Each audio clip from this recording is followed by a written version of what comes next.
Welcome to 15K Plus Random Movie Reviews, where we take random movies from Metacritic's 15K Plus movies to randomly watch, whether we like it or not.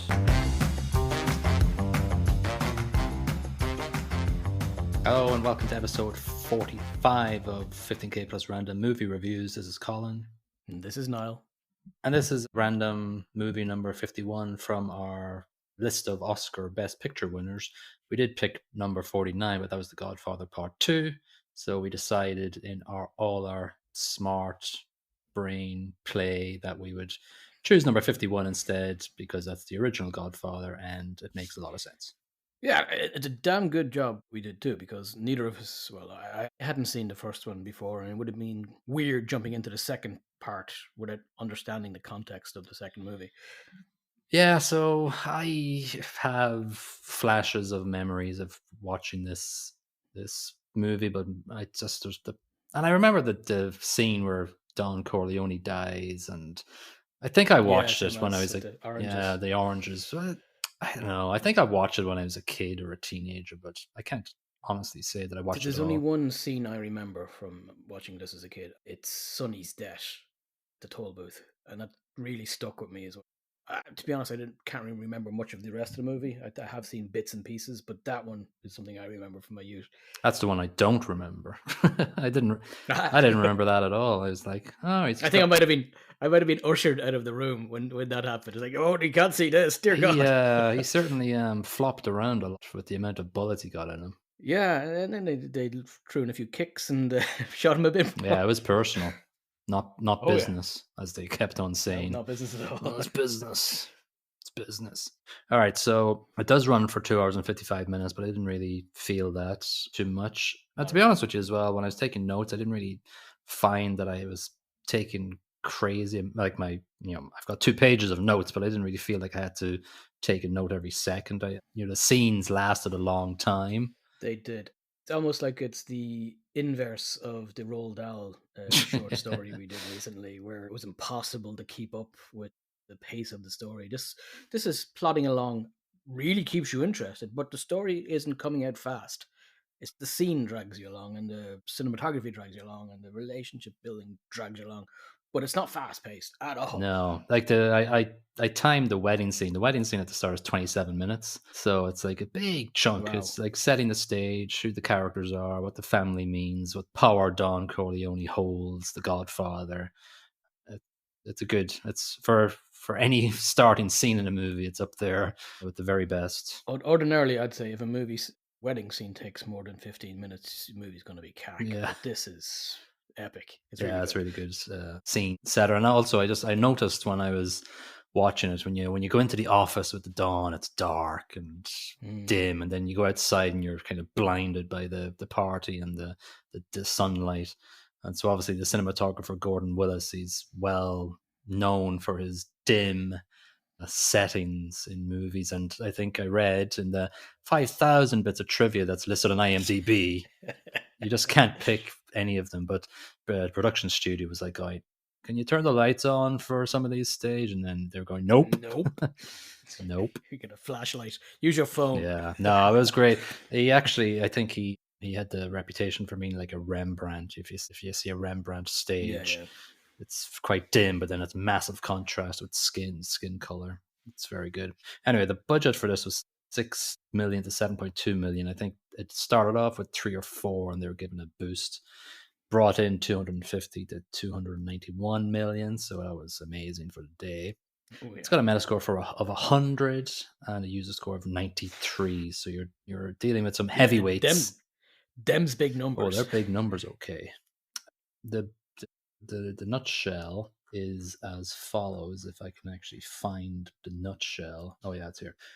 Francis Ford Coppola's epic features Marlon Brando in his Oscar-winning role as the patriarch of the Corleone family. Director Coppola paints a chilling portrait of the Sicilian clan's rise and near fall from power in America, masterfully balancing the story between the Corleone's family life and the ugly crime business in which they are engaged. Based on Mario Puzo's best-selling novel and featuring career-making performances by Al Pacino, James Caan, and Robert Duvall, this searing and brilliant film garnered 10 Academy Award nominations and won 3, including Best Picture of 1972.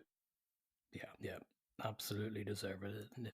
Not that I know too many movies from 1972, if I'm perfectly honest. I can't imagine anything being better than this one. Yeah. I don't know what came. I don't know what they were challenging with for Best Picture, but anyway, they won Best Picture in 1973 for Albert S. Ruddy. Picked that one up. Marlon Brando won Best Actor in a Leading Role. Of course, famously, he didn't go and pick it up himself. He sent the Native American lady in to pick it up. Sachin Littlefeather. So and then the nominees obviously didn't get it. Then the winner for Best Writing Screenplay was Mario Puzo and Francis Ford Coppola himself. And so obviously well represented at the Oscars, and it won 31 awards, I think, when it came out. So it obviously starts off with a dark screen with the seminal what's the name of the composer? Nino Rota did the whole theme, like 6 notes. That's just replayed. So good, though. Good. It's replayed in many different guises throughout the movie, different tempo, different instruments, and it's classic, and it's seared itself into pop culture and cinema history. But it's an amazing, powerfully sort of trait or trend throughout the entire movie. So we have an excellent intro where what's his name? Jesus Christ, my name's Don Corleone? No, it's not. It's the Bonacera, the character who's come on his day of the wedding because Don Corleone can't refuse any. On the day of my daughter to be married, you have to come and ask for this. Yeah. I don't know if you've seen Zootropolis. I did actually see Zootropolis. This scene is redone in that movie with a little ferrety thing where he's Don Corleone, and it's exactly the same scene. But this is such pop culture. Like, it just, look at Simpsons, look at any sort of comedy that takes the mick out of stuff like Family Guy. This has been done 1,000 times since, because it's such a piece of pop culture that sticks right into the back of your brain and never leaves. It's an amazing piece, and the dialogue here really sets the scene for the power that Don Corleone has and the respect that he demands for favors. Yeah. So we see a number of different favor requests during his daughter's wedding. So he's in the office for most of the wedding, pretty much. He pops down for a dance and a few meetings, few sherries. Yeah. So Bonacera, he gets his favor. Not the worst favor that you can be asked from a mob boss, actually, later on in the movie. It's not that bad. No, and then when he comes looking. Yeah, exactly. Yeah. So actually it could have been a lot worse. So later on he comes back into the plot after a nasty Sonny's death. Yeah. So he's a funeral dude, and he has to fix Sonny later on. Yeah. Tough job. Yeah. So we as I said before, it's the whole introduction to the movie is the different characters. You're left with no secret to how powerful. Yeah. What I like is the entire family is introduced, and where they fit in the family, and the importance of Michael very early telegraphed by the scene where Don Corleone and the lads are all lined up to take a photograph for the wedding, and he's like, "No, we're not taking this photograph without Michael." That's true, yeah. And then he pops in full army uniform, so you're left under no misconception where he's been. He's not in the family business, and it's something he says to Kay, his partner, his fiance, maybe his girlfriend, not his fiance, is she? Yeah, his girlfriend at the time. I don't think they were destined to be married. Not at that point. Later on, yeah. So she's kind of going, what does your dad do? And well, yeah, there's a bunch of cops outside taking numbers as well, FBI. So Sonny's not happy with that. Read an interesting tidbit in IMDb about that, where Sonny grabs the camera off of the FBI photographer and smashes it on the ground and then throws money at him. Apparently that wasn't in the script. Right. James Caan just went for it. Yeah, I read that. And then felt bad about it and gave him money. Extras probably going, "What the hell? That's not in the script. What am I supposed to do?" Camera. He just gave me $2.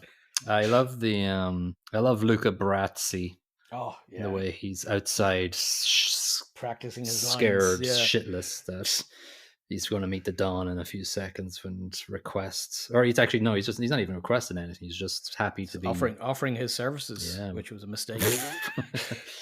One garroting later. Yeah, poor guy. Yeah, Poor poor guy. guy. I read as well. The scene then a few minutes later, or a couple of minutes later, where he does meet Don Corleone and he's fluffing his lines. Yeah. He's really messing it up. That was him actually fluffing his lines. Yeah. But Coppola loved it, and then they reshot the scenes earlier where he was practicing his lines. Yeah, he wasn't. Make it look like he was going to fluff it, and it's amazing. It's a great way of leaning into an actor screwing up. Yeah, it's genius move just to go back and go, okay, so he was obviously nervous. That looked great. So let's make a little intro scene where he's outside practicing. Yeah, it's amazing. And the whole production story is just made up of little things like that. There's lots of ad-libbing and there's lots of practical jokes, and there's just... Did you see the one about the mooning? Yeah. So that one. That made me chuckle. Lots of mooning was going on, and it sounded like Marlon Brando liked a bit of a laugh as well. Yeah, from the tidbits of trivia.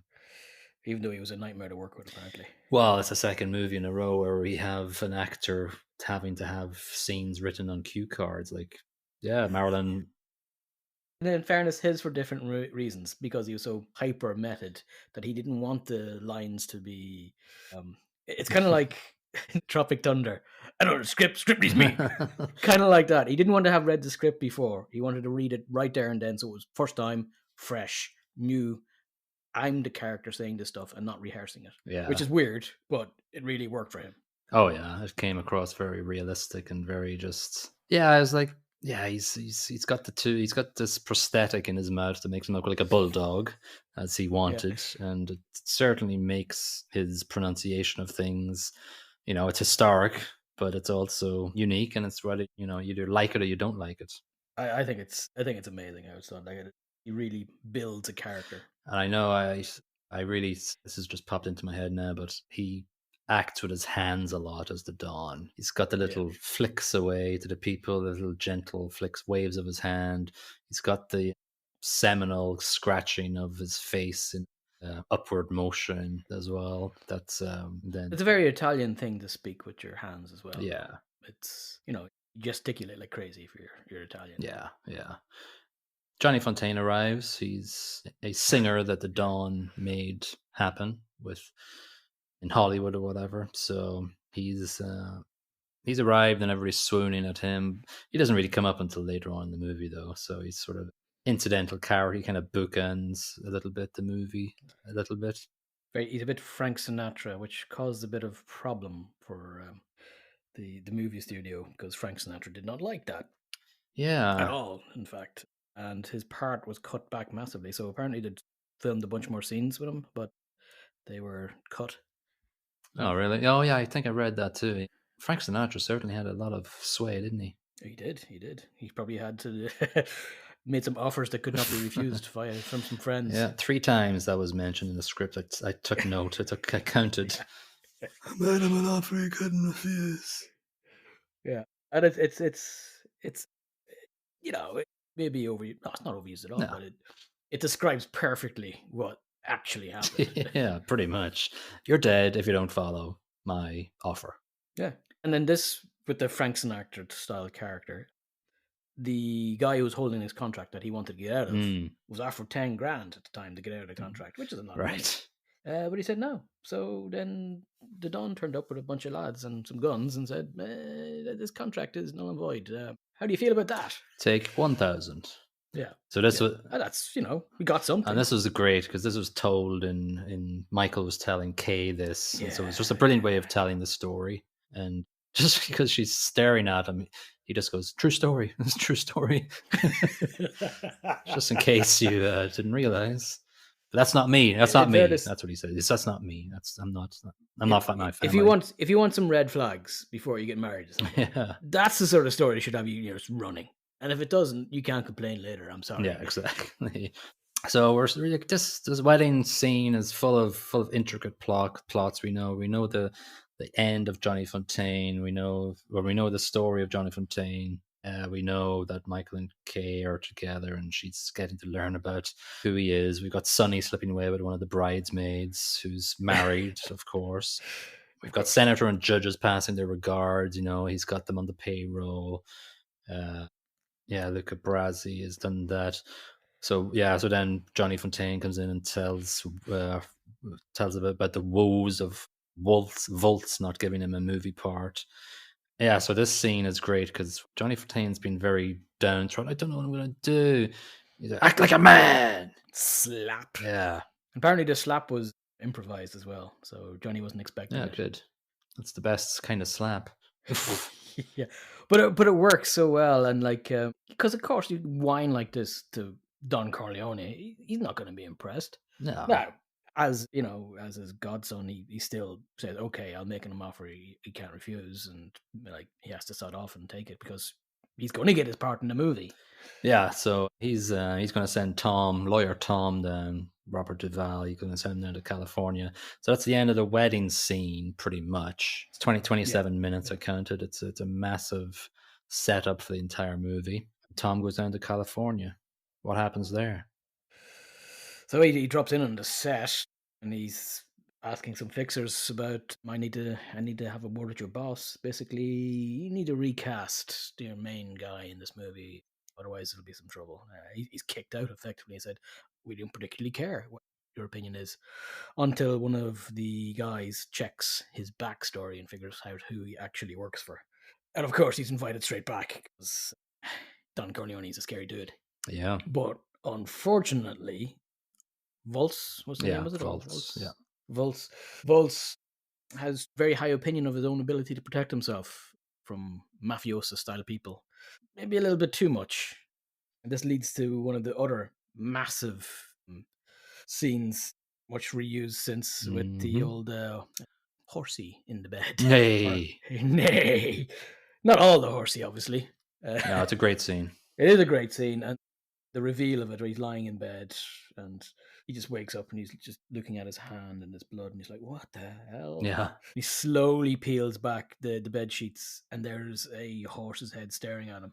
It's horrible. It's nasty. And there's blood absolutely everywhere. And it's a real horse's head, apparently. So I read, I think Francis Ford Coppola said in an interview, he was saying, yeah, all the animal rights experts were going up in arms about real horse's head we used, and he was like going, yeah, and all those people that were complaining to us, I got the horse's head from a dog canning factory, so all their little doggies are being fed horse meat. Well, this is the thing though, that this happens, still happens now. Horses are fed to dogs. That's reality. I wouldn't complain so much about Francis Ford Coppola using the head. You want to complain about it, complain about the dog can food place. Meh. It's not he liked to do stuff with animals that was not nice though, because remember in Apocalypse Now they show a live sacrifice of the buffalo, the water buffalo. That's real, that sacrifice. Was it? Yeah. Oh, didn't know that. Ugh, that's a bit. Yeah, I always watched it and went, oh my god, and then I looked it up and was like, oh no, that's not nice. I always look away, skip past it. But I'm sure that's completely unnecessary in that respect. Yeah, I don't know where PETA was or the animal rights. No animals were harmed. I wonder what they said at the end of that movie. One animal was harmed at the end of this movie. Horrifically harmed. For the gratification of the director. So yeah, no, it's a great horse's head scene, but yeah, it lingers on the horse's head for quite a while. The screaming as well. The screaming of Volts is prolonged. Oh, and $600,000 horse. That's right. So it is actually his horse. It's his prized horse possession. He was going to put out to stud or whatever. He wasn't going to race him. So. Or Horsey was going to have a great time. Yeah.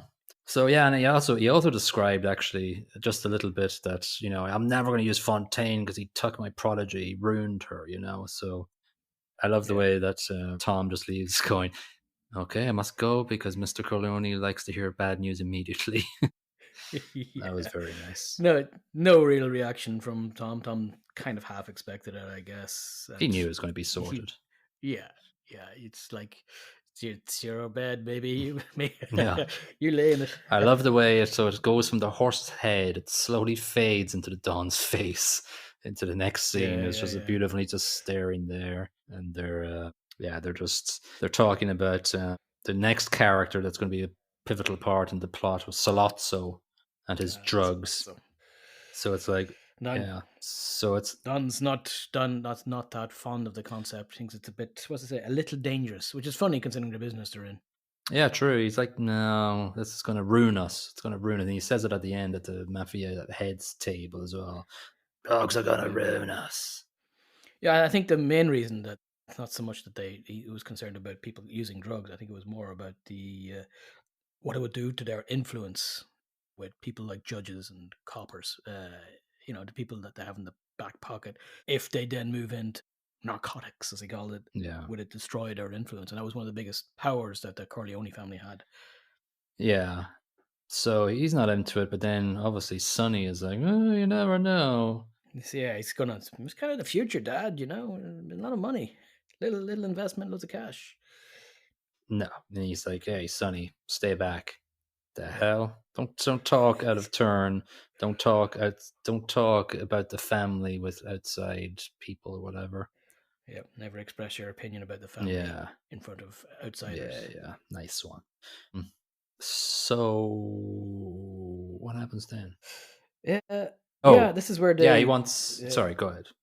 This is where they realize, okay, we've no ill effects out of this. They were hoping that it'll just be respectful and both families would be happy. Yeah, I'm going to call it the Tagliatelle family because I can't pronounce it right. Taglia. It's terrible. It's a Taglia family. Yeah. They send in a spy, or our friend who couldn't get his lines right. Luca Brazzi. Luca Brazzi is going to say, listen, I don't like these Corleone chaps anymore. Gives a job. But he's sniffed out within 5 seconds. What? My subtitles weren't working for the bar scene. What was Colazzo saying to him? What were they? My subtitles weren't working for it. Maybe either. It doesn't. Maybe it's meant to be that. Maybe we don't get subtitles for the Sicilian things. Because I got subtitles for the Italian bits. But that's the thing, though. The Sicilian's slightly different. Yeah, so maybe that's I don't know if that's it's a real movie element, but people are going to be bloody laughing at us. Get subtitles first, and I wasn't willing to call up my Italian friends and get them to translate it for me. Hey, I didn't really get much of it. Get a bit of the conversation later on with Al Pacino. True. Yeah, but because some of the words are almost English. But in this scene, I couldn't make head nor tails of it. Unfortunately, it doesn't need much. No, to be honest, there's a lot of it's just subterfuge. It's just keeping him busy at the bar. Yeah, and a beautiful. Somebody sneaks up behind him. Beautiful scene of a knife in the hand, can't leave, and somebody grots him from behind. His death is just ugly. Yeah, he's like a puffer fish. Pure ugly. Yeah, his eyes start coming out, and he's just dropping to the floor. Horrific. At this time, my kids tried to walk into the room when I was watching. I was like, "Oh no, don't see." They're just playing cops and robbers. Yeah. Great scene. Absolutely amazing scene. I felt so bad for Mr. Brazzi. Luca Brazzi, yeah. Brazzi. So anyhow, we have a few scenes here that come quite quickly after each other. Tom gets taken off the street by the Tattaglias. Don's leaving his HQ, and his Paulie, his usual driver, has been sick for a while. So Fredo is there. That's not a good sign. Yeah, so he's going out. I want to buy some fruits. Grazie. Oranges, would you believe? Oranges. So it's interesting that bookended. Spoiler alert. He gets shot down when he's picking up some oranges. It's a great scene because it's the only overhead scene in the movie. And I think Francis Ford Coppola was saying to Gordon Willis, listen, gotta do this scene because it's looking from above, like a heavenly view. He might be passing away up to heaven or whatever. So Gordon likes low level shit. Yeah, he likes to set the. This is not his bag. No. So he just went, okay, fine. So he got one overhead shot, and it's a great scene. He gets gunned down. It's an amazing. Fruit scene. goes everywhere. And he's lying on the ground with holes in his back, blood pouring out. As Fredo sucks. Screams. Yeah, he's useless. Let's be honest. The whole way through this movie, takes a gun out. Absolute. Is he his real son? Drops it. I think he is. Or was he the guy that they took in or whatever? Took in. I can't remember which son that was. But he was useless anyway, and he's useless throughout the entire movie. And Don Corleone knows he's useless and doesn't really care that he's useless. He just has him there. Yeah, so it's a great scene. Fredo tries to get a gun out, but he's a bit of a And the Dawn. Yeah, the guys had run away by the time he has the gun out, and then he just drops it, and then he starts crying. Yeah. So Dawn's down. He looks pretty much dead to me. Yeah, he gets shot 5 times in the back. Most humans, they be gone after 1 or 2. Yeah. Not Vito. So Michael finds out, and Sonny finds out. Sonny gets a call, and in the meantime, Yeah, Michael finds out from a newspaper article. Oh yes, good scene after going to the movies or whatever. Yeah, it was a great scene. I thought. Kay is walking past the newsstand and suddenly stops. Hey up! This is strange. What's this in the paper? And Sonny gets a call, I think, as well. I think Yeah. We've got your buddy. Oh yes, Higgins. Yeah. He's at home with a crying kid. He's going out to meet other chicks at this time, like he does a lot. So Kolotso's with Tom, basically saying, "Hey, your Tom's going to come back with a proposition." And we cut to a scene with Tom and Kolotso, and Kolotso's there going, "Listen, we want to do a deal with Sonny. He's up for the drugs. He's down. We've killed the boss man. You just have to get Sonny in line, and we'll make loads of money. Everybody's going to win. Happy days." Yeah, and I love that Tom says something like, "Oh, I don't know. You're going to have to get past Luca Brazzi." And Kolotso just goes, "What's he say?" He says, "Let me worry about Luca." He kind of just, he's dead. Yeah, I've already killed him. Don't worry about that. But they were never going to get past Sonny. Let's be honest. Sonny was never going to do a deal at this point. No. So Sonny and his crew are chatting it out. He's like, he's with Michael. Michael's there, or Mikey as they call him, and the other goons, and they're sort of chatting it out, going, what are we doing here? What are we doing? Paulie comes in sniffling with a cough and a cold. The poor lad, he leaves the room again and just, kill him. He stitched my dad up. Not good for Paulie. And then they get a newspaper delivery, don't they? Come on. What have I missed here? Sleeping with the Fishes, Luca Brazzi. Oh, yeah. Well, that wasn't a newspaper. That was a Bulletproof Vest. Oh, sorry, yes. They wrapped the fish in. Yeah. I thought it's a great scene as well. My brain probably just saw fish and chips and just saw it wrapped up in newspaper. Sicilian. This is what they call a Sicilian message. Yeah, sleeping with the fishes. Like fish plural is fish, but if it's many different species of fish, it's fishes. Oh, is it fishes? Yeah. Oh, I did not know that. I thought it was just bad grammar. No.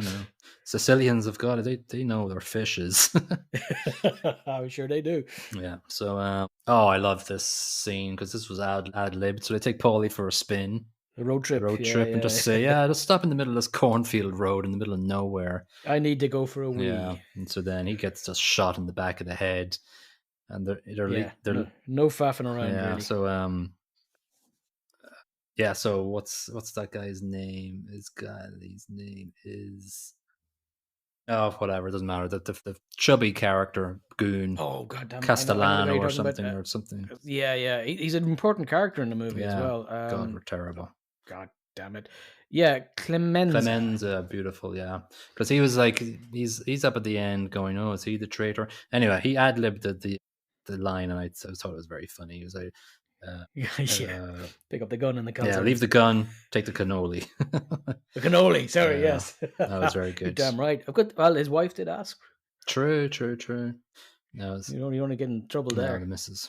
All right, so it's at this stage that you're kind of seeing the arc of Mikey take a turn. Like he's getting sucked into the family business. Yeah, he's been squeaky clean up to this point. Yeah, and he's losing Kay. He's working. He's hanging out with the family a lot, doing a little bit of, I don't know what. He's sort of getting his hands dirty.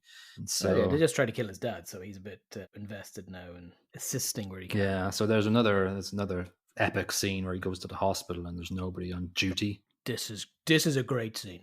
So he walks in, there's a half-eaten sandwich at the front desk, there's some coffee sitting there, still hot, but nobody there, and a radio playing in the background. There's no nurses, there's no doctors for most of the place where he's looking around. The guards aren't there, who's supposed to be there. It was supposed to be cops and some of the lads, but they've all been removed, and he's getting really freaked out. The nurse scared me when she came into the room. Did she? Yeah, because we're in the room in the camera POV. Oh yeah. Mikey is at his dad's bedside, and the nurse comes in directly close. You can't be in here. Yeah, directly close to the camera, and I'm like, Jesus Christ. But what I love now is obviously he gets the nurse and they move rooms. Yeah. So the dad is no longer in the same room. So when somebody comes to kill, it's a great move. Straight away, you're thinking, okay, Michael, very smart, very calm, very collected. He's got this. But then the next person comes in, slowly walking and holding something under his arm. And you're like, oh, here comes the killer. No, it's the guy who baked the wedding cake. Enzo the baker. Enzo the baker, which is it leads to one of my favorite scenes in the whole movie, where he grabs Enzo and he says, you and me are going downstairs, we're going to wait outside. Yeah. And he says, put your hand in your pocket there, get rid of those flowers, you idiot. Put your hand in your pocket, make it look like you've got a gun. And Enzo's like, what? Fair play, Enzo, he stood his ground. Well, yeah, he's got a Corleone telling him to do something. You do it. It's such a smart scene. It's so intelligent because it works, because the guys pull up and they see people standing there holding guns, exclamation mark, and they just drive off. Yeah, and they're like they're obviously the cops are in the play here, and we get to see that in a second. Yeah. But I love the lead up into Enzo coming up the stairs with the flowers, because it's just we just see empty corridors and we just hear the footsteps, and the footsteps didn't piss me off either. They were good footsteps. The sound. Oh yeah, it was building tension. Yeah, it was great tension builder, and I actually couldn't remember whether it was real goons or I don't know what Enzo was doing there, like late at night as well. It's a bit suspicious. Yeah. Bit suspicious, but obviously he's just an idiot baker. Just got off his work from a 12-hour shift. He's probably just going in, wiped the flour off his hands, and went, "Oh, I must go say hello to Vito." Yeah. So a very powerful scene is when Mikey comes up and goes, "I'm here. I'm with you now. I'm with you now." And then Don's smiling, and a tear comes out of his eye. Starts crying. He knows. It's just he knows he's got Mikey now. He knows he's got Mikey, but later on we find he's not. He's delighted and incredibly upset about that at the same time. Yeah. Because he never wanted it for him. No, he knew. As we find out. Yeah, he like later on he's basically saying, I always imagined you as a senator or a governor, and having you in the game in my pocket. But yeah, but I think he never wanted him to be dirty like himself. I think he saw a lot of himself in Michael, and he wanted this version of himself not have the power, but not to get there by dirty means. Yeah. Well, Captain McCluskey comes along and chins Mikey a bit for giving him grief. Oh, that's a mistake there, Captain McCluskey. Oh, it's the end of him after a few seconds on scene. So yeah, Captain McCluskey is obviously on the Tartaglia's books. Oh yeah. And then I think the next morning we get to HQ and we go, we've hit Bruno Tartaglia this morning and got to get Salazzo now. And then basically Mikey's going, I'll do it. I'll get McCluskey and Salazzo, and they're going, what the hell? It's not been done before. Can't kill a cop. It zooms in on Mikey slowly as he's saying his plan or whatever. It's another nice little cinematography thing. Maybe we can kill a cop. Where is it written you can't do it? Yeah, it's like, it's Mikey. We can just shuttle him away. He's not really in the family business, so we can shuttle him away for a while and he can do it. And they were like, we got some lads in the newspapers. We can drop a few things. Mr. McCluskey was dirty, wasn't he? He was taking money from some dodgy people, clearly. Yeah. It's a smart move again. So again, we have this ramping up of tension the next few scenes. We have the one scene where they're waiting for the intel where the meetup's going to be. So Mikey's going to meet with Colazzo and McCluskey and, try to fake meet in the middle or whatever. So they finally get it and he gets picked up, Mikey, and they go one way. The Jack Dempsey restaurant. Yeah. Yeah, they drive towards New Jersey, and I think I can't remember the name of the bridge now, but they're halfway across the bridge, and he does a U-turn, a U-turn. Yeah. I think they're in a tunnel. Michael looks... Was it a tunnel? In a tunnel at that stage, yeah. Okay. Anyway, they're going to New Jersey, and he's like, oh, crap. Intel was incorrect. Yeah, that would be But no, it wasn't. No. It visibly looks like, oh, thank Christ. Yeah. He keeps it cool. So we end up at Louis' Cafe, or just Louis, basically, Italian restaurant. Great scene, again, just the tension, the nonchalance of McCluskey gets me too, the fucking bravado, he's like... Arrogance, pure and utter arrogance. Arrogance. Yeah, I checked him, he's clean, I've done it thousands of times. Well, he's like the other guys in the previous scene where they think, well, you can't hit a cop, especially one so highly ranked. There's no way you get away with it. So he's thinking, I'm untouchable. Yeah. He's wrong. Yeah. Well, I love the next scene where he excuses himself to go to the toilet. I just love, before you get there, I just love the squeak of the wine, because nobody's talking. It's squeaking the opener into the cork, and it plops out. Nobody's talking still. Pours it, then they start talking. I just like that audio sequence. But yes, it's good. Builds attention again because clearly, even though Michael was told, "Listen, make them comfortable," he doesn't. No, and I see he's like going, "Yeah, is it okay to go to the toilet?" And Salazzo's eye twitches. It's just a simple. Yeah, I seen that. It was amazing. But then he pats down Michael, thinking, "Okay, well you're not packing, so off you go." But then in the toilet, Michael's reaching behind the cistern to pick up the gun where it's supposed to be, and there's about 15-20 seconds where he's not grabbing anything and he can't find it, and it's really tension building. It really is. Until he grabs hold of something and he slowly drags it out. Yeah, amazing scene. Yeah, it was amazing. And then, like, he doesn't follow the plan. He doesn't like. He's been told before, come out, fire straight Guns away, blazing and leave. 2 shots each, drop the gun. But he's noticed something in the toilet. I think this is one of the beautiful things about Michael and how he's portrayed in this. Like, information just hits him and he uses it straight away. He hears the train outside. Yes, and he's thinking, okay, that's noisy. Yes, I'm using that. Yeah, good. Yeah. And he sits and listens to it and sees how long it takes, and he goes, okay. He goes in, sits down, and doesn't say anything for a while, and then the next train comes. Then he shoots Salazzo in the head. Fine. Salazzo in the head, and then turns to the McCluskey and just pops him. A very surprised McCluskey. Well, yeah, but he hits him in the neck first, and then he hits him in the head. He does. Double taps him, and then he just walks out the back and cool as a cucumber. Drops the gun. So then we have a sort of a newspaper montage that sort of describes what happens in the 3 months in between this scene and the next scene. A lot of the pictures that were used were real photos of dead mobsters. So I read. I heard that Mr. Lucas was involved in putting this collage together. True that. Yeah. Which is nice when you can call on somebody like George Lucas to... Hey, will you do a little montage for me? Thanks very much. No problem. I'll give you a tenner. Yeah, because I think he had done American Graffiti Lucas had done before this? Something like that. Just before. Yeah, so Coppola was in cahoots with him. There was a couple of different things I think Coppola helped him out with or something. So they're all sort of best buddies. Anyway, the Dawn comes home and some poor bastards have to carry him up the stairs. Yeah, it's a great scene. I read another trivia piece on this was because Marlin's such an a-hole, he attached weights to the bottom of the beds. So it was like twice. They're carrying basically 2 Marlins up the stairs. That's what an a-hole. That's method acting. He wants people to suffer for their art. Yeah. Or he's just a jerk. Yeah. So then he's in the bedroom and it's real family and a crying kid who wouldn't shut up. Do you know who that crying kid was? I did, actually, yeah. Yeah, another Coppola. A future director. Future Lost in Translation director, Sofia Coppola.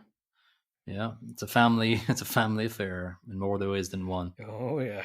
So anyway, I found it interesting that the real family leaves and the mobster family stays behind in the room with him, and he's going, "Where's Michael?" Yeah. Then he rolls his eyes when they tell him. Yeah, they just wave him away. He just kind of does his faint wave away that he does so well during the movie. Get out the fuck. If that was an Irish mafia person, out the fuck you could. Out the fuck you gobshites. Hey, that's our first movie. It's a satire of The Godfather. What would you call it? A pun on the name that is Irishified. Shanaher. Shanaher. No, it's Diha-aher. Oh, Diha, sorry. Not a granddad. It's the one word I remember. Buecas la Dia. Anyway, that's the next movie review because we'll direct it and star in it, and it's gonna be big. Yeah, what the fuck? That's what one of the lines is already. We know that much. And it's not going to be oranges; it'll be potatoes. Anyway, Mikey's in Sicily having a grand old time with 2 buddies, or 2 quotation marks buddies. Yeah. There are only 2 young men left on the island. Yeah. One of them says women are more dangerous than shotguns in Sicily. Probably true. He sees a nice lady, and it's the landlord of the pub's daughter, and he doesn't like it when they talk about her. The 2 it's going to call them bouncers. No, the 2 bodyguards are going on about how pretty she is and stuff, and the barman's like, "Wait, who?" The one in the red dress.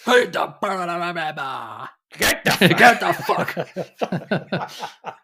Yeah, it's a great scene as well. Well, it's great to see him because Mikey then he shows his full character arc as he's saying, "Hey, translate this for me," and he's so political, so measured, so serious, saying, "Listen, don't need mean any respect, but I want to marry your daughter, probably." Yeah, it is a great scene. It shows him straight away. There's no learning to this skill. He's already a Corleone, and he is a Don Corleone. You know, when he talks and when he means it, dear God.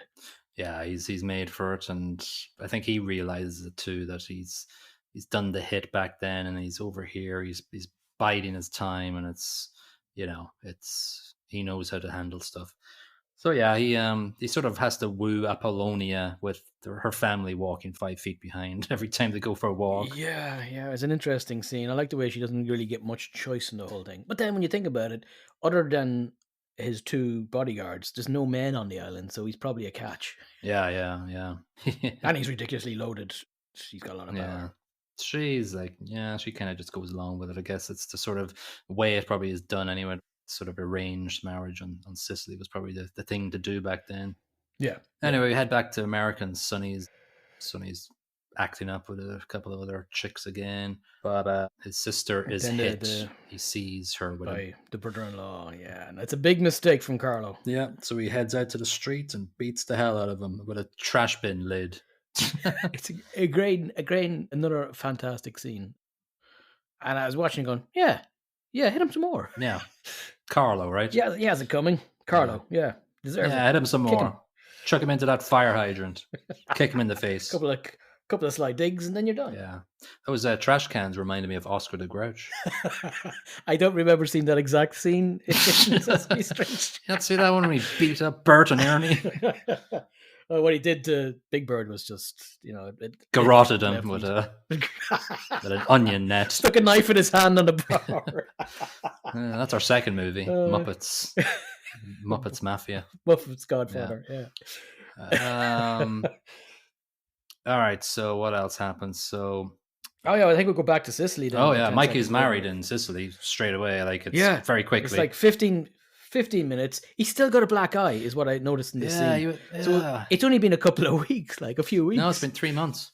Has it? Kind of says it in the newspaper montage after it's like 3 months of violence between the families, and so I think he just, because he mentions later, he got a plastic surgeon to fix his face. I think McCluskey screwed him over with a massive beating. I don't know how, because he must have had some sort of break as well, not just a black eye. Oh yeah, he broke his jaw. They said that. Yeah.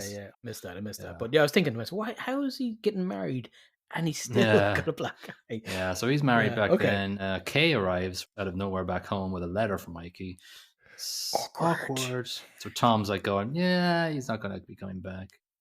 Come in and get a taxi though. I can't take your letter off yet, otherwise I'll be admitting I know where he is. Good old lawyer. Well done, Tom. Connie gets beat up again, and so he answers the phone in the headquarters. And this is important later on in the movie. Oh yeah. So Sonny's going, I'm going to get him, going to bloody get him. He starts driving his car. The biggest problem being he doesn't wait for anybody. No, his rage. Well, actually, it's probably good that he doesn't wait for anybody, considering what happens now, how severe. Well, this is where it shows like he's not as good as Mikey, really. But Mikey was cold. Even in horrible situations where he's angry, he's cold. Calculated, yeah. Sonny just does. And that's why he would have been a terrible next Don. So, what happens? Yeah, he goes to pay for his toll. Gets more than change back. Yeah, he hands over $1 to the guy, and the guy goes, "Oh, thank you very much." Shuts the windows and then lies on the ground. And Sonny's like, "What?" Then a car in front reverses into him, and then like 12 guys pop up either side, and everybody's holding a Tommy gun, and everybody shoots, and he gets absolutely perforated. Yeah, he manages to get out of the car.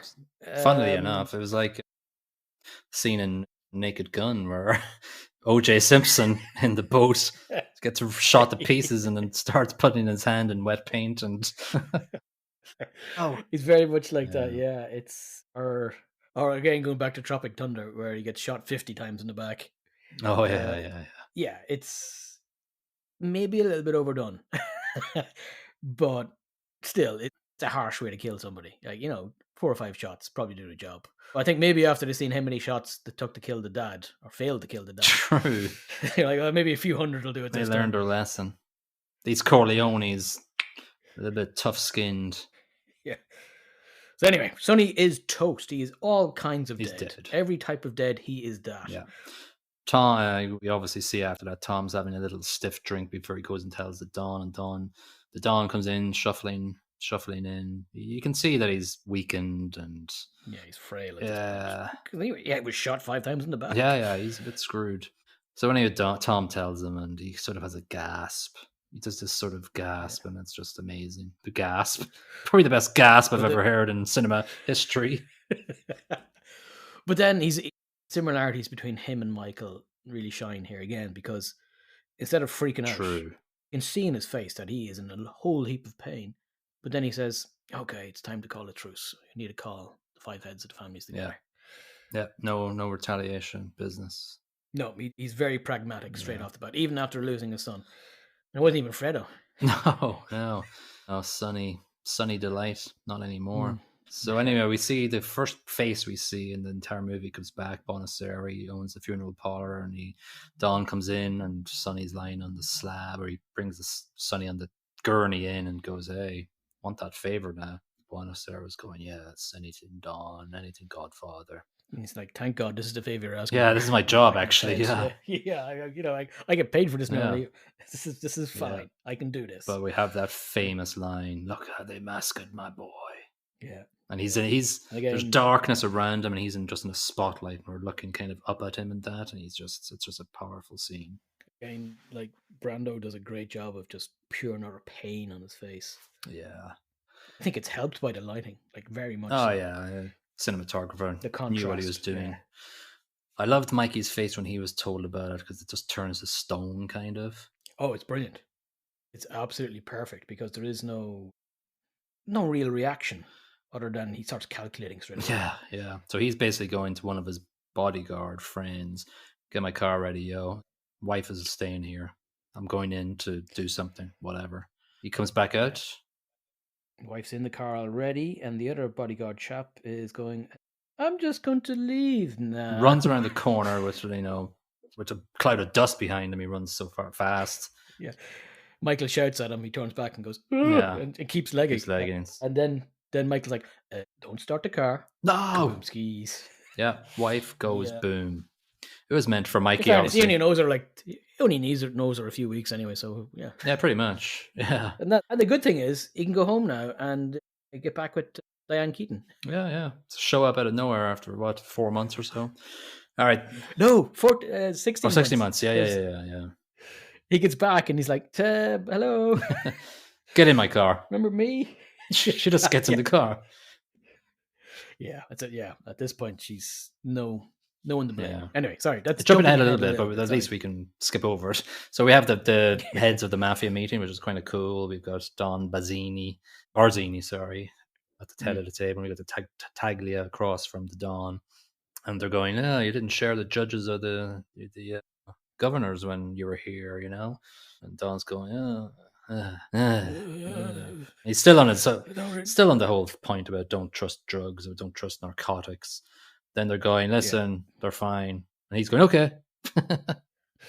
Well, he's in no position anymore. He's realized that he's backed into a corner. So while he disagrees with them and their direction they're taking, the mafioso lads, he just acquiesces to them and goes, "Right, fair enough, we'll do the thing." Yeah, but big hugs. We'll hug it out. But Don is eyeing Tartaglia because somebody's whispering in Tartaglia's ear, and Don's just eyeing him up.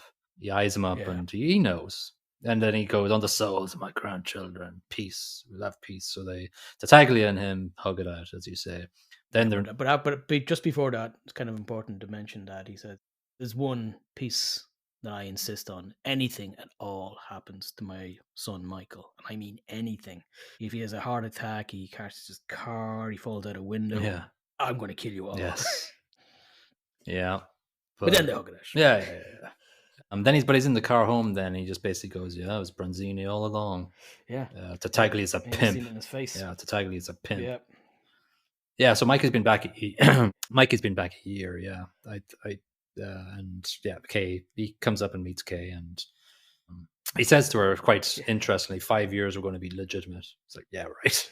Yeah, just before that, she says, or he calls her naive about, was it? She says a line, something along the lines of presidents and senators don't have people killed in reference to his business. Oh, yeah.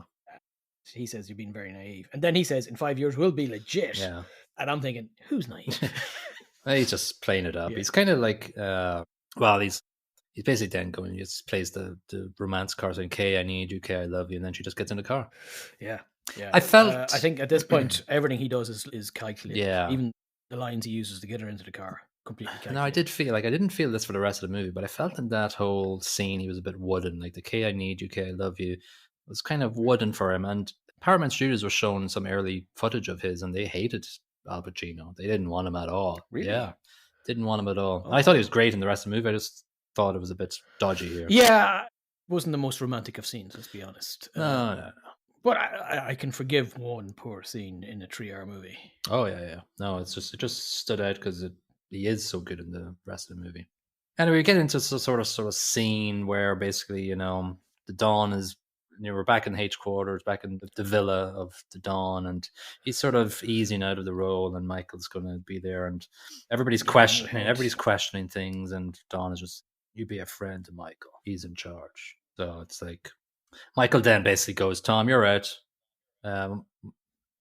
Yeah, Mike. Tom's not impressed with this. No, yeah, he's in head down to Nevada, whatever.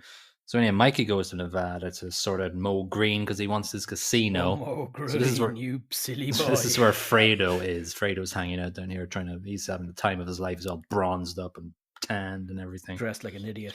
He's an absolute twat. Gonna make an offer he can't refuse. This third time it's said. Mikey says that, and Mo Green comes in and goes, no, forget it, Lois. This is my bloody... See, what he doesn't realize is when an offer is made to him that can't be refused, you don't refuse it. That's the whole meaning. It's a really silly thing to do. Yeah, I also liked that there was one line where he said, Michael says to Mo Green, so you straightened out my brother? Oh, yeah. Yeah, his card was kind of already you're dead at this point. Yeah, you're dead. Yeah, we messed with Fredo, and Fredo is a bit of a joke. I'm pretty sure I want to kill you. Yeah, all he did basically was add to his list of who he's going to kill, basically. So Mo Green, you're you're dead, basically. Yeah, got his card stamped right there. So we have a very nice scene with the Dawn and Michael talking about stuff back home in the New York area. I'm guessing they are, right? Must be. Yeah, it is. Yeah. And they're talking about the lads and who you have to watch out for. And Mazzini, meeting messenger, will be the guy who's betrayed you. Barzini. Sorry. Yeah. So whoever tells you about the meeting and takes you there, it's going to be the one that will assassinate you. Mikey basically says, I told you I can handle it. And this is when Dawn says, as you mentioned earlier, I never wanted this for you. It's a great scene. Dawn shuffles off, and Mikey just slumps in the chair, knowing he's got a lot of stuff to happen. Now we have our Simpsons. We have we have a little bit of a time jump here. Like, I'm sure it's maybe only a week or so, whatever, but yeah, the Dawn is with his grandkid.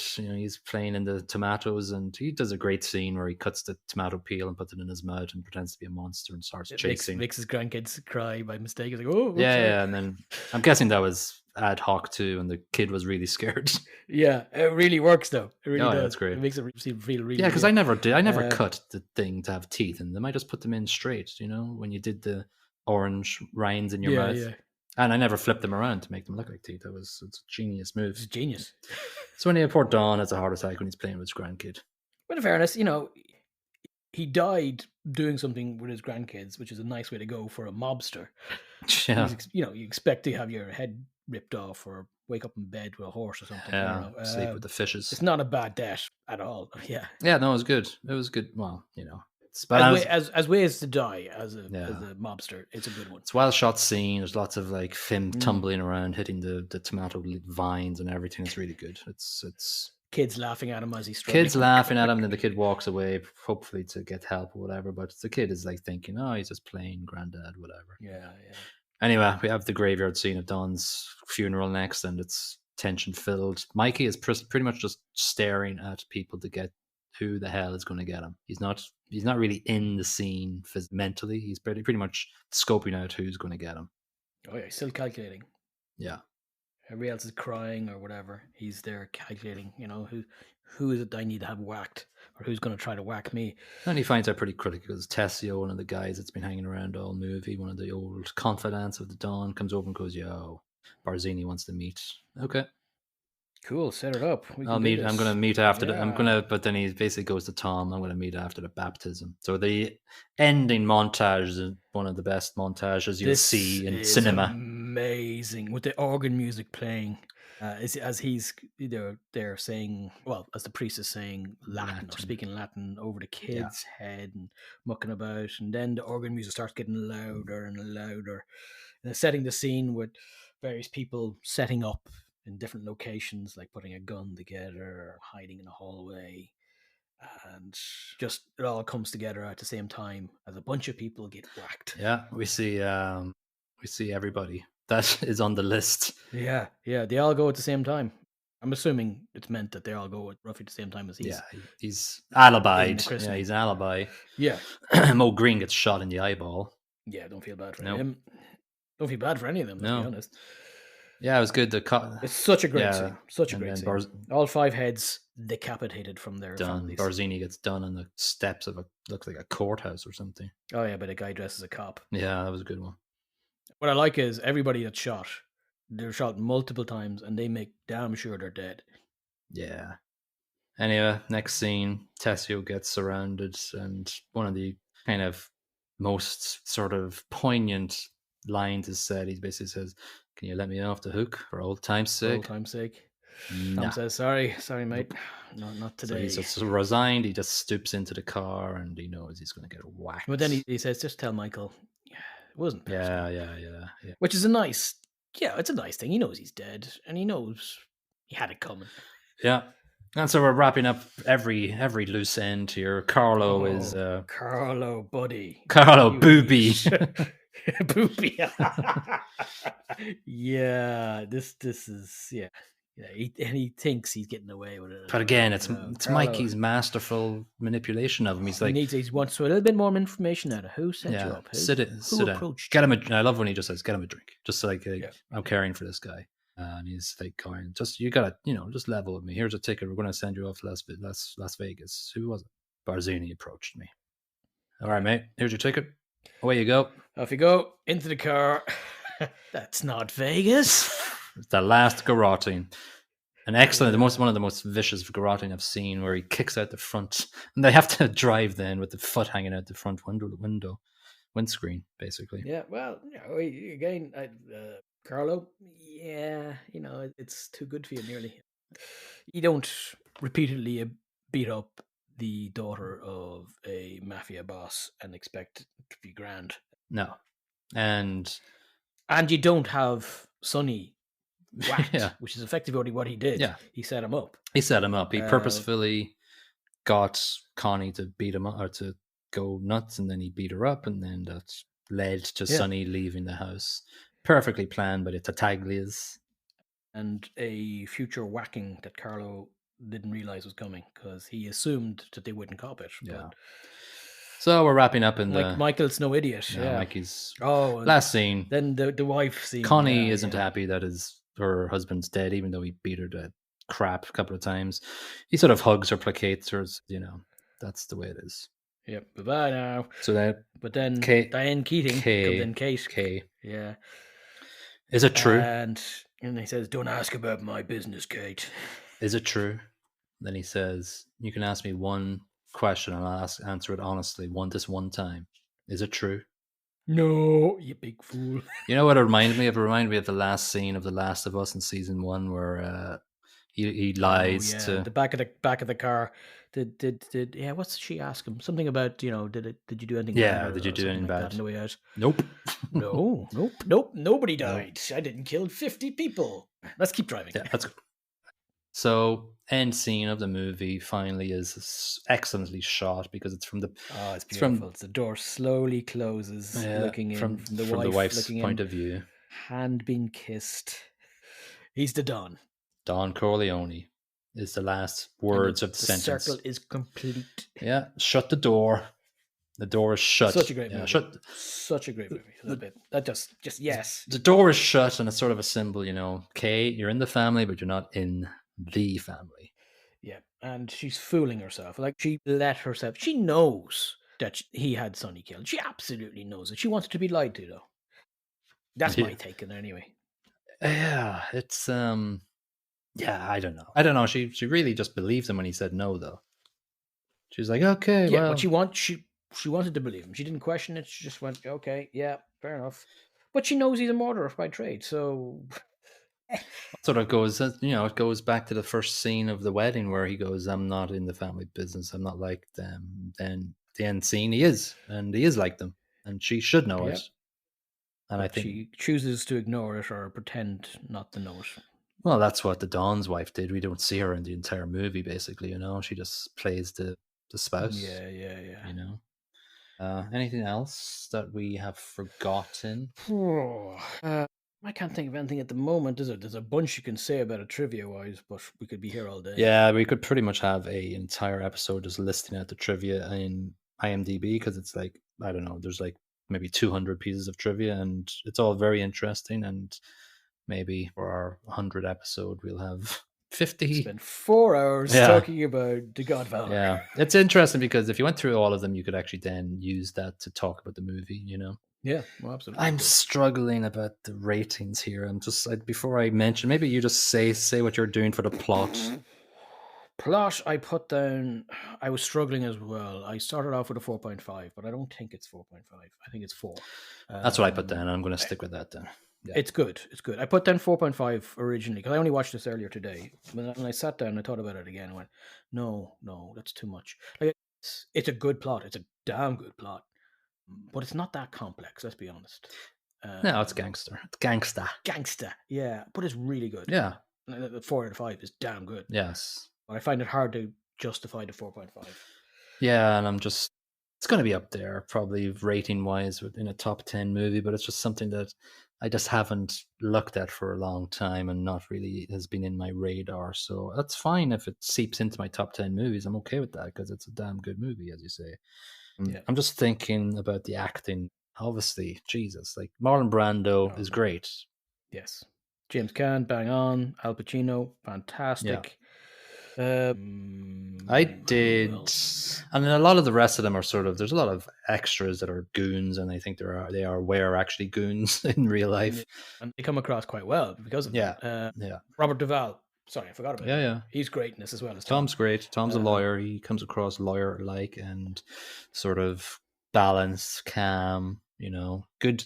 Yeah, and Barzini, like, well acted as well. Solozzo, very good. Sal Hesio, fantastic, I thought. He's got the face for it. He does have the face for it. Fredo, yeah, pretty good. It really comes down to the first 4 or 5 actors, though, and they are stunk. Yeah. I thought the guy who played Clemenza was very good as well. Yeah, he's good. I don't know. I'm just trying to think of, okay, where will I get better acting? Like I can think of a couple of things. Because this is stacked. Like, let's be honest. Listen, I had 4.25 down, but I'm going to bump it to 4.5. Like if any movie, it's going to get 4.5 or above. It's got to be The Godfather. No, I've got it 4.5. It's like Marlon Brando by himself pulls it up several points. Then Al Pacino is on form here, apart from that one scene we discussed. And then, God, it's just great acting. It really is.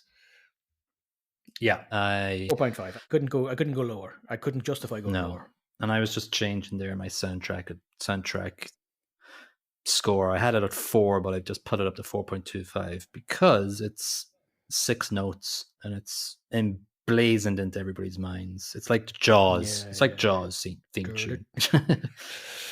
Yeah, I give you that. To be honest, on the music, I had down at 3.5 earlier today, and having discussed the different ways in which the 6 notes have been used, one thing we didn't mention, I really liked how it was done, how those same 6 notes were used in the Sicilian scenes, because it's translated them into more of a traditional sort of usage of them. So it just works so well. I 3.75, 4. F it, 4. Yeah. I'm just Yeah, thinking. I'm good. thinking like if I ever do Pulp Fiction, I'll probably give that 4.9. Yeah. I'll probably maybe give it a Yeah. 5. But this is different. This is This is not new. This is just a different way of doing soundtrack. No, this isn't. Yeah, the sound in Pulp Fiction is as good as could possibly get. This isn't it though, but it's still damn good.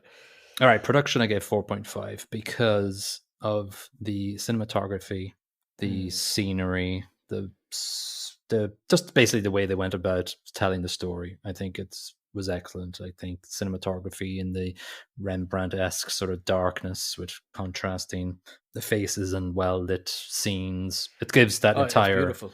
And you know, when you go into the hospital, it's all green. Gives that. Yes. You know, and then Sicily is purely bright and brown and rustic faces and beautiful. Yeah. So yeah, that's my justification for 4.5. I had it at 4, but I popped it up to 4.25. I want to knock it a little bit for something, and that was the Sonny scene where he gets killed. Yeah, it's a bit much. It's a little bit much. He's standing up far too long for the amount of bullets that put into him. That's true. That's very true. Yeah. So aside from that, production is fantastic. Yeah, I think 4. Around like great movie. So on Metacritic, Variety gave it 80 out of 100. It said overlong at about 175 minutes, played without intermission, and occasionally confusing, while never so placid as to be boring. It is never so gripping as be superior screen drama. There's a typo there, so basically, but you get the gist. Seems a bit harsh. Yeah, there's a lot of hundreds. Marjorie Bumgard in the Austin Chronicle gave it 100. Just about as great as a movie is ever going to be. As for the storytelling, The Godfather is an intricately constructed gem that simultaneously kicks ass. Indeed it does. Yeah, I've read Marjorie Bumgard's scores many times, I think, now in this podcast. All right, shall we stick a horse's head in the bed of this episode? Well, how can I refuse an offer like that? All right, then. So we will roll again for a Best Picture Oscar winner. And let's see if we get The Godfather 2. Fingers crossed. Oh, wow. We just got number 2, which is Coda, which I've never seen. Coda from 2022. Never heard of it. All right, the synopsis from Metacritic is: gifted with a voice that our parents can't hear, 17-year-old Ruby is the sole hearing member of a deaf family, a Coda, which means a child of deaf adults. Her life revolves around serving as an interpreter for her fun-loving but sometimes embarrassing parents, and working on the family's struggling fishing boat every day before school with her father and older brother. But when Ruby joins her high school's choir club, she discovers a gift for singing and finds herself drawn to her duet partner Miles. With help from her supporting, if tough-loving choir master, Ruby is encouraged to apply to a prestigious music school. However, she finds herself torn between taking care of her family and chasing her dreams. I remember hearing about this movie. Sounds like a talkie to me. It is 1 hour and 51 minutes. Okay, it could be good. It could be an interesting. Yeah, it's got a Metascore of 72. It's got a user score of 7.6. It's got Marlee Matlin, who's a very famous hearing impaired actor. No, I know the girl. Emilia Jones is the daughter. I don't know her. And then I've never heard of it before. So, but yeah, I do remember the hype around this when Oscars were happening around. I think it was made in 2021 and won at 2022 Oscars. So yeah, I'm not too disappointed with that one. That's fine. I completely missed this one, I guess. I wasn't paying attention in 2022 on the Oscars. 2021, probably COVID still annoying us. Yeah. I was still drunk. Yeah, still, and the after effects of your COVID shots. Yeah. Okay, so let's wrap that up. That'll be an interesting second best movie Oscar winner episode for us for episode 46. Please like and share our podcast wherever you listen to us on, and we'll see you on the next episode. Bye bye. Ciao.